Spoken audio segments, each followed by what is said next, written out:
ನಿಮ್ಮ ಹಣವನ್ನ ಡಬಲ್ ಮಾಡಿಕೊಡ್ತೇನೆ, ನಿಮಗೆ ಮನೆ ಕೊಡಿಸ್ತೇನೆ, ಉಚಿತವಾಗಿ ಸೈಟ್ ಕೊಡಿಸ್ತೇನೆ ಅಂತೆಲ್ಲ ಹೇಳಿ ನೂರಾರು ಜನರಿಗೆ ನೂರಾರು ಕೋಟಿ ರುಗಳ ಹಣವನ್ನ ಮೋಸ ಮಾಡಿರುವಂತಹ ಘಟನೆ ಹೊಸಕೋಟೆಯಲ್ಲಿ ಬೆಳಕಿಗೆ ಬಂದಿದ್ದು, ಮೋಸ ಹೋದಂತಹ ಜನರು ಈಗ ಹೊಸಕೋಟೆ ಪೊಲೀಸ್ ಠಾಣೆಯ ಮೆಟ್ಟಿಲೇರಿದ್ದಾರೆ. ಹೊಸಕೋಟೆ ತಾಲೂಕಿನ ಎಲ್ಚಳ್ಳಿ ಗ್ರಾಮದ ಶಶಿಕುಮಾರ್ ಎಂಬುವವರು ಜನರಿಗೆ ಉಚಿತವಾಗಿ ಸೈಟ್ ಕೊಡ್ಸೇನೆ, ಮನೆ ಕೊಡ್ಸೇನೆ, ನೀವು ಹಣ ಹಾಕಿದ್ರೆ ಅದನ್ನ ಡಬಲ್ ಮಾಡ್ಕೊಡ್ತೇನೆ ಅಂತ ಹೇಳ್ಬಿಟ್ಟು ನಂಬಿಸಿ ಮೋಸ ಮಾಡಿದ್ದಾರೆ ಅಂತ ಹೇಳ್ಬಿಟ್ಟು ಸಾಕಷ್ಟು ಜನ ದೂರಿನಲ್ಲಿ ತಿಳಿಸಿದ್ದಾರೆ. ಅಷ್ಟೇ ಅಲ್ಲದೆ ಆದಿವಾಸಿ ಪ್ರಾಜೆಕ್ಟ್ ಡೆವಲಪ್ಮೆಂಟ್ ಹೆಸರಲ್ಲಿ ನನಗೆ ಸಾವಿರಾರು ಕೋಟಿ ಹಣ ಬರುತ್ತೆ, ಅದರಲ್ಲಿ ನಿಮ್ಗೆಲ್ಲ ಉಚಿತವಾಗಿ ಸೈಟ್ ಕೊಡ್ಸೇನೆ, ಮನೆ ಕೊಡ್ಸೇನೆ, ಜೊತೆಗೆ ನೀವೊಂದಷ್ಟು ಹಣ ಕೊಡಿ ಅದನ್ನ ಡಬಲ್ ಮಾಡ್ಕೊಡ್ತೇನೆ ಅಂತ ಹೇಳ್ಬಿಟ್ಟು ನೂರಾರು ಕೋಟಿ ಹಣವನ್ನ ಅವರಿಂದ ಪಡ್ಕೊಂಡು ಮೋಸ ಮಾಡಿದ್ದಾರೆ ಅಂತ ಹೇಳ್ಬಿಟ್ಟು ಆರೋಪವನ್ನ ಮಾಡಿದ್ದಾರೆ.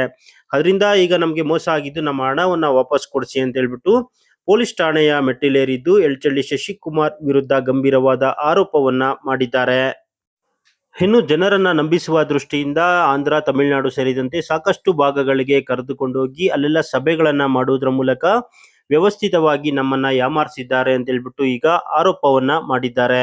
ನಂದೀಶ್ ಅಂತ ನಾನು ವಿದ್ಯಾನಪುರದಿಂದ ಇಲ್ಲಿ ಹೊಸಕೋಟೆನಲ್ಲಿ ಶಶಿಕುಮಾರ್ ಅನ್ನೋ ವ್ಯಕ್ತಿ ಬಂದು ನಮ್ಮ ಆಫೀಸಿಗೆ ಬರ್ತಾರೆ. ಅಂಜನ್ ಮತ್ತೆ ಮಿಥುನ್ ಅಂತ ಇಬ್ಬರು ವ್ಯಕ್ತಿಗಳ ಜೊತೆ ಬಂದ್ಬಿಟ್ಟು ಈ ತರ ಆದಿವಾಸಿ ಯಾವ್ದೋ ಒಂದು ಪ್ರಾಜೆಕ್ಟ್ ಮಾಡ್ತಾ ಇದೀವಿ, ಅದರಿಂದ ನನಗೆ ಸಾವಿರಾರು ಕೋಟಿ ದುಡ್ಡು ಬರ್ತಾ ಇದೆ, ಅದರಲ್ಲಿ ನಾವು ನಿಮ್ ಬಂದು ಒಂದು ತಿಂಗಳು ಸಹಾಯ ಬಂದು ನಮ್ಮ ಜೊತೆ ಓಡಾಡಿದ ನಿಮ್ಗೆ ಇಷ್ಟು ಅಮೌಂಟ್ ಕೊಡ್ತೀವಿ ಅಂತ ಅಂದ್ಬಿಟ್ಟು ಕೋಟಿಗಟ್ಟಲೆ ಆಸೆ ತೋರಿಸ್ತಾರೆ.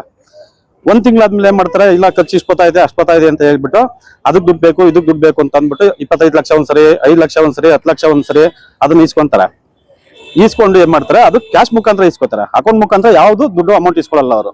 5,000 10,000 ಹಾಕಿದ್ರು ನಾವು ಕ್ಯಾಶ್ ಅಲ್ಲೇ ಕೊಡ್ಬೇಕು ಅವ್ರಿಗೆ, ಆತರ ಮಾಡ್ತಾರೆ. ಅದಾದ್ಮೇಲೆ ಶ್ರೀಪೆರಂಬತ್ತೂರ್ಗೆ ಹೋಗಿ ಸೂಸೈಡ್ ಅಟೆಂಪ್ಟ್ ಟ್ರೈ ಮಾಡ್ತಾರೆ.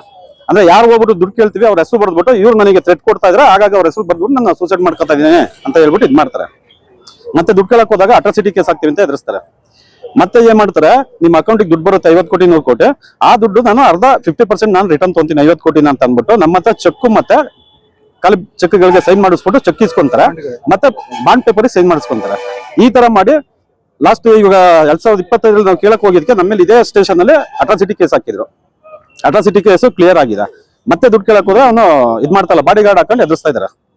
ಈ ತರ ತುಂಬಾ ಜನಕ್ಕೆ ಅಂದ್ರೆ ಅಥವಾ ಏನಿಲ್ಲ ನನಗೆ ಗೊತ್ತಿರೋ ಪ್ರಕಾರ 100 ರಿಂದ 150 ಜನಕ್ಕೆ ಈ ತರ ಫ್ರಾಡ್ ಮಾಡಿದ್ದಾರೆ. ಈ ತರ ನಡೀತಾ ಇದೆ. ಅದೇ ಉದಾಹರಣೆ ಅಂದ್ರೆ ಇಲ್ಲಿ ಇವ್ರ ಅಕೌಂಟಿಗೆ ಈ ಶಂಕರ್ ಅನ್ನೋರ ಅಕೌಂಟ್ ಇಂದವ 1,65 ಲಕ್ಷ ದುಡ್ಡು ಬಂದಿರುತ್ತೆ ಇವ್ರ ಅಕೌಂಟ್ಗೆ. ಇವರು ಬೇರೆ ಬೇರೆ ಅಕೌಂಟಿಗೆ 10 ಲಕ್ಷ 20 ಲಕ್ಷ 50 ಲಕ್ಷ ಆತರ ಟ್ರಾನ್ಸ್ಫರ್ ಮಾಡ್ಬಿಟ್ಟು ಅಲ್ಲಿಂದ ಕ್ಯಾಶ್ ಡ್ರಾ ಮಾಡಿಸ್ಕೊಂಡಿರುತ್ತೆ. ಇಲ್ಲಿ ಕೆಂಪಾಪುರ ಕಾಫಿ ಬೋರ್ಡ್ ಬ್ರಾಂಚ್ ಅಲ್ಲಿ HDFC ಬ್ಯಾಂಕ್ ನಲ್ಲಿ ಬೀರೇಗೌಡರು ಅನ್ನೋರು ಮ್ಯಾನೇಜರ್ ಇರ್ತಾರೆ. ಅವ್ರ ಮುಖಾಂತರ ಕ್ಯಾಶ್ ಡ್ರಾ ಮಾಡಿಸ್ಕೊಂಡಿರ್ತಾರೆ. ಅಂದ್ರೆ ಇವ್ರ ಅಕೌಂಟ್ ಓಪನ್ ಮಾಡೋಗ್ಲೇನೋ ಇವ್ರ ಹೋಗ್ಬಿಟ್ಟು ಕ್ಯಾಶ್ ಡ್ರಾ ಮಾಡಲ್ಲ, ಮೊದ್ಲೇ ಚೆಕ್ಕಿಗೆ ಸೈನ್ ಮಾಡ್ಬಿಟ್ಟು ಇಸ್ಕೊಂಡಿರ್ತಾರೆ, ಹೋಗ್ಬಿಟ್ಟು ಕ್ಯಾಶ್ ಡ್ರಾ ಮಾಡ್ಕೊಂತಾರೆ. ಇವಾಗ ಏನ್ ಹೇಳ್ತಾ ಇದಾರೆ, ಇಲ್ಲ ಅವ್ರು ದುಡ್ಡು ಯೂಸ್ ಮಾಡ್ಕೊಂಡಿರ ಅಂತ ಹೇಳ್ತಾ ಇದಾರೆ. ಈ ತರ ಏನಿಲ್ಲ ಅಂದ್ರೆ 50 ರಿಂದ 100 ಕೋಟಿ ಮೇಲೆ ಫ್ರಾಡ್ ಮಾಡಿದ್ದಾರೆ. ಇದು 2022ರಲ್ಲಿ ನಂದಗುಡಿ ಸ್ಟೇಷನ್ ಅಲ್ಲಿ FIR ಆಗಿದೆ. ಆಂಧ್ರದವ್ರು ಬಂದ್ಬಿಟ್ಟು ಮಾಡಿದ್ರು. ಯಾವಾಗ ಇದೇ ತರ FIR ಮಾಡಿದಾಗ ಒಂದ 3 ತಿಂಗಳು ಎಸ್ಕೇಪ್ ಆಗ್ಬಿಟ್ಟು ಬೇಲ್ ತಗೊಂಡು ತಿರ್ಗಾ ಇನ್ನೊಂದು ಸೆಕೆಂಡ್ ಟೀಮ್ ಕಟ್ಕೊಂಡು, ಇಲ್ಲ ಆಂಧ್ರದವ್ರು ನನ್ಗೆ ಬರೋ ದುಡ್ಡನ್ನೇ ಮೋಸ ಮಾಡ್ಬಿಟ್ಟು ನನ್ನೇ ಸಾಯಿಸ್ಬಿಟ್ಟು ದುಡ್ಡು ಹೊಡ್ಕೋಬೇಕು ಅಂತ ಪ್ಲಾನ್ ಮಾಡಿದ್ರು ಸರ್. ಅವ್ರ ಜೊತೆ ಯಾರು ಬೇಡ, ನಾವು ಹೊಸ ಟೀಮ್ ಕಟ್ಕೊಂಡ್ ಮಾಡೋಣ ಅಂತ ಅಂದ್ಬಿಟ್ಟು ಎಲ್ಲರ ದುಡ್ಡು ನನ್ನ ಹತ್ರನೇ 78 ಲಕ್ಷ ದುಡ್ಡು ಇಸ್ಕೊಂಡಿದ್ರೆ. ನಾನು 4 ಸೈಟ್ ಸೇಲ್ ಮಾಡ್ಬಿಟ್ಟು ದುಡ್ಡು ಕೊಟ್ಟಿದ್ದೀನಿ. ಇವತ್ತಿನವರೆಗೂ 1 ರೂಪಾಯಿ ರಿಟರ್ನ್ ಬಂದಿಲ್ಲ. 25,000 ರೂಪಾಯಿ ಮಾತ್ರ ಬಂದಿದೆ ನನಗೆ. ಈ ತರ ನಡೀತಾ ಇದೆ.